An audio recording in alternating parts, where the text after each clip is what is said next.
Hello friends, this is Tushar Malik, legal illegal with Tushar. आज के इस सेशन में आप देख रहे हैं चार्ट मैंने लगाए हैं इंडिया का और उत्तर प्रदेश का, क्योंकि हमें ये नहीं पता होता कि अगर हम ज्योग्राफी पढ़ रहे हैं या इंडियन पॉलिटी में देख रहे हैं चीज़ें, तो कौन सी चीज़ें कहाँ एग्जिस्ट कर रही हैं। अगर मैं बोल रहा हूँ कोलकाता, तो आपको मैप में नहीं पता कि कोलकाता कहाँ पे है। अगर मैं उत्तर प्रदेश के मैप में मुजफ्फरनगर बोल रहा हूँ, तो आपको पता होना चाहिए वो यहाँ है। तो कहीं ना कहीं मैप की जो नॉलेज है हमारी वो बहुत कम है।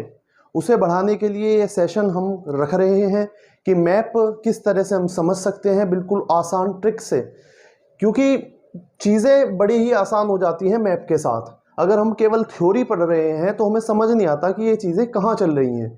अगर हमें एक बार पता लग गया कि जम्मू कश्मीर कहाँ पे है, तेलंगाना कहाँ पर है, महाराष्ट्र कहाँ पर है, तो हमें चीज़ें बड़ी ही क्लियर हो जाएंगी। और बेसिक चीज़ें जो है कि इंडिया में कितने स्टेट्स हैं, उनकी कैपिटल्स कौन कौन सी है, कहाँ कहाँ है, लैंग्वेज कौन कौन सी है, या फिर स्टेट के अपने डांस म्यूज़िक वो क्या क्या चीज़ें हैं और कहाँ से कौन सी चीज़ें निकल करके आई हैं, ये अगर बातें हमें पता लग गई तो कहीं ना कहीं एक प्लस पॉइंट हो जाएगा हमारी जनरल नॉलेज में। ठीक है ना। जीके को बढ़ाने के लिए सबसे बड़ा पॉइंट यही है कि आप मैप का सहारा ले सकते हैं, क्योंकि मैप ही वो चीज़ है जो आपको बताती है कि कौन सी चीज़ कहाँ पर एग्जिस्ट करती है। तो आइए शुरुआत करते हैं इंडिया के मैप से। इंडिया के मैप में देखिए कोई चेंजेस है क्या। ये बहुत पुराना मैप है, बहुत पुराना नहीं मतलब कुछ साल पुराना मैप है, 7-8 साल पुराना। इसमें एक पॉइंट आपको यहाँ पर दिखेगा, क्योंकि ये जम्मू कश्मीर का पहले पूरा मैप हुआ करता था और इसमें मैंने चेंज कर दिया, बताया कि नए मैप में किस तरह से चीज़ें हुई हैं। ये जो पोर्शन अब बचा है, ये वाला, ये पोर्शन, ये अब लद्दाख हो गया है, और जो छोटा पोर्शन रह गया है नीचे की तरफ, ये जम्मू कश्मीर है अब, जबकि पहले क्या था कि पूरा ही जम्मू कश्मीर में आता था। ठीक है ना। तो आइए जानते हैं कि उत्तर प्रदेश कहां पर है इंडिया के मैप में। क्या आपको ये सेम मैप जो बना हुआ है, ऐसा ही मैप कहीं यहां पर दिख रहा है इंडिया के मैप में? आप मुझे बताइए, क्या ये है, क्या ये है, ये इसके जैसा मैच हो रहा है, या ये बताइए। हाँ भाई, ये लग रहा है। तो ये वाला मैप उत्तर प्रदेश का है। आप इंडिया के मैप में पता कर सकते हैं कि उत्तर प्रदेश कहां पर है। तो ये पॉइंट जो है यहां पर, ये वाला मैप यहां है। उत्तर प्रदेश पूरे इंडिया में कहां पर है, तो इस जगह उत्तर प्रदेश है, ये हमें पता लग गया। ठीक है ना। तो how many states in India, हम ये देखते हैं कि how many states in India. Bharat में कितने राज्य हैं? तो मैं बता दूं आपको 28 स्टेट्स हैं, और एक एक स्टेट्स को अब हम देखेंगे कि वो इंडिया के मैप में कहां है। लेकिन इसके साथ ही बता दूं कि 28 स्टेट्स हैं प्लस 8 यूटी है, जिसे बोलते हैं केंद्र शासित प्रदेश,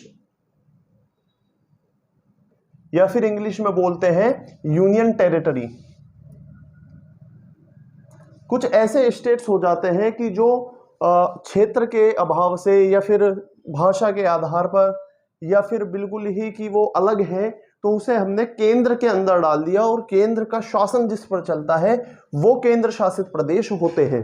भारत में ऐसे 8 केंद्र शासित प्रदेश हैं और 28 राज्य हैं। ये 28 राज्य कौन कौन से हैं और केंद्र शासित प्रदेश कौन से हैं, भारत के मैप को ऊपर से नीचे तक अब हम देखने वाले हैं कि कहां कहां पर हमारा भारतवर्ष फैला हुआ है।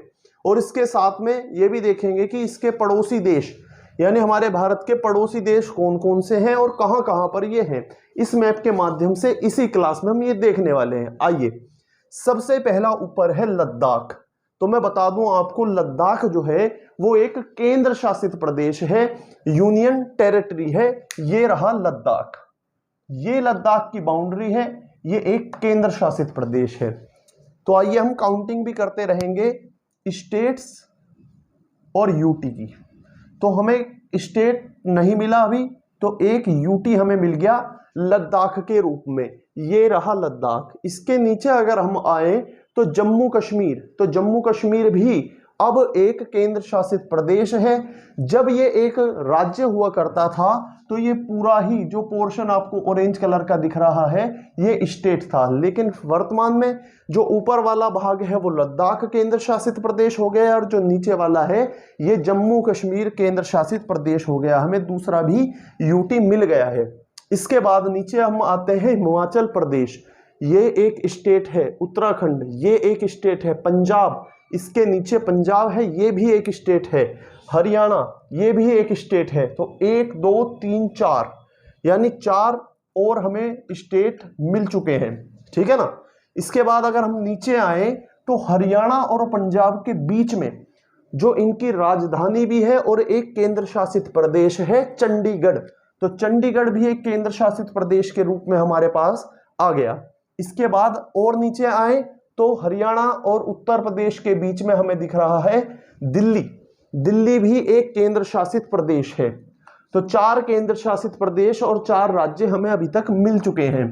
देख लेते हैं 1 2 3 4 यानी लद्दाख, जम्मू कश्मीर, चंडीगढ़ और दिल्ली, ये तो हमें 4 केंद्र शासित प्रदेश मिले हैं। इसके साथ ही हिमाचल प्रदेश, पंजाब, उत्तराखंड और हरियाणा, ये हमें अभी तक 4 राज्य मिले हैं। और राज्यों की खोज करते हैं। राजस्थान, उत्तर प्रदेश, बिहार, गुजरात, मध्य प्रदेश, झारखंड, ये हमें 6 और मिल गए हैं राज्य। 1 2 3 4 5 6, ठीक है ना। इसके बाद फिर और नीचे अगर हम आए तो पश्चिम बंगाल, उड़ीसा, छत्तीसगढ़, महाराष्ट्र, 4 हमें और राज्य मिल गए हैं। 1 2 3 4, ठीक है। इसके नीचे अगर हम आए तो हमें केंद्र शासित प्रदेशों की खोज मिलेगी जो यहां पर है। गुजरात के पास है दमन और दीव और दादरा और नगर हवेली। पहले ये अलग अलग होते थे, अब दादरा और नगर हवेली, दमन और दीव एक केंद्र शासित प्रदेश हमें यहां से प्राप्त हो गया है। इसके बाद तेलंगाना, आंध्र प्रदेश, कर्नाटक, गोवा, तमिलनाडु और केरल, हमें 6 राज्य और मिल गए हैं। 1 2 3 4 5 6 यानी 6 राज्यों की हमें और प्राप्ति हो चुकी है। इसके बाद आ जाते हैं हम इधर, क्योंकि इधर की सारी चीजें, क्या सारी चीजें कवर कर ली? तो केंद्र शासित प्रदेश एक और यहां पर है जिसे बोलते हैं लक्षद्वीप। तो हमें 6 केंद्र शासित प्रदेश और अभी तक 1 2 3 4 5 20 राज्य प्राप्त हो गए हैं। इसके बाद देखते हैं कि कौन कौन से राज्य बचे हैं। इधर है सिक्किम, ठीक है ना, एक और राज्य मिला सिक्किम। इसके बाद मेघालय, असम, अरुणाचल प्रदेश, नागालैंड, 4 और मिले। 1 2 3 4। इसके बाद मणिपुर, त्रिपुरा और मिजोरम, यानी 3 और मिल गए। 1 2 3। अब भी कुछ बचा है क्या? हाँ, 2 केंद्र शासित प्रदेश और बचे हुए हैं कि यहां पर क्या होगा, हमारा बंगाल की खाड़ी में हमारा अंडमान निकोबार द्वीप समूह है, तो एक केंद्र शासित प्रदेश वो है। और आंध्र प्रदेश और तमिलनाडु में एक छोटी सी पुडुचेरी करके केंद्र शासित प्रदेश और है। क्या कुछ बचा है? नहीं, हमें सभी प्राप्त हो गए 28 राज्य और 8 केंद्र शासित प्रदेश। 5 और 5 10 15 20 25 और 3 28 राज्यों की हमें प्राप्ति हो गई। और 1 2 3 4 5 6 7 8 केंद्र शासित प्रदेश भी हमें बड़ी ही आसानी से मिल गए। तो हम इस तरह से देख सकते हैं कि कौन कौन से राज्य हैं पूरे भारत का, हम इस प्रकार से अध्ययन कर सकते हैं। तो इसी के साथ बने रहिए legal illegal with Tushar. Share कीजिए, लाइक कीजिए, सब्सक्राइब कीजिए। धन्यवाद।